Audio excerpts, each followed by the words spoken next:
Adab ziarah orang sakit. Yang pertama, sakit ni kena ingat. Sakit sikit pun sunat ziarah, sakit banyak lebih lagi. Yang pertama, sapa ya, kita beri salam dan kita bertanya khabar. Sunat.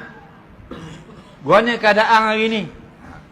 Yang ketiga, sunat kita berkata dengan ucapan-ucapan yang menyebabkan dia gembira.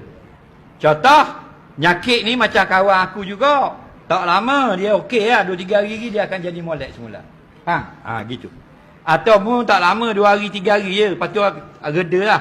Tu benda tu semua tu menggembirakan orang sakit. Ramai orang tak reti bahasa, kita tengok orang sakit cakap bodoh.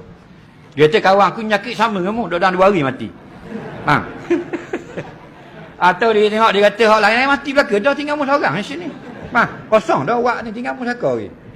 Kawan tu patut mati garik lah, mati dah. Jadi pendek umur.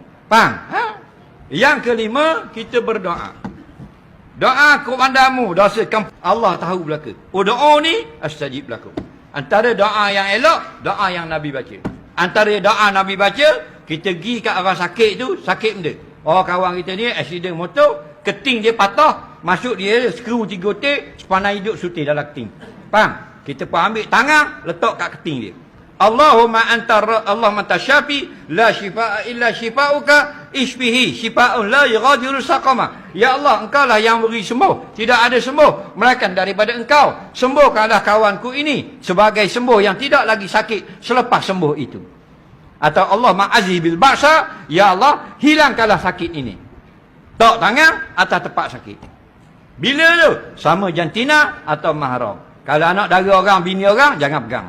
Baca dari jauh, duduk kat tiang jauh tu. Allah manta syafi la syifa illa syifauka ishbiha. Kata gitu. Kan pergi pegang pula. Anak dara orang sakit kopek, pergi pegang. Kenapa? Allah manta syafi, berlepor kawan tu. Dia suruh, tak suruh. Aku dah kata, kalau bukan mahram, jangan pegang. Bukan kena, kalau doktor, dia boleh pegang. Perawat boleh pegang kerana perlu. Kemudian jangan duduk lama kat orang sakit. Duduk 10 minit, 15 minit, minta diri tu dah. Mereka orang sakit, Allah duduk kau sekejap, dah 4 tahun tak mari rumah aku. Duduk kejap lagi, kita tambah masa 10 minit ni. Bak ramai orang tak reti. Duduk sejam lebih tak balik-balik lagi.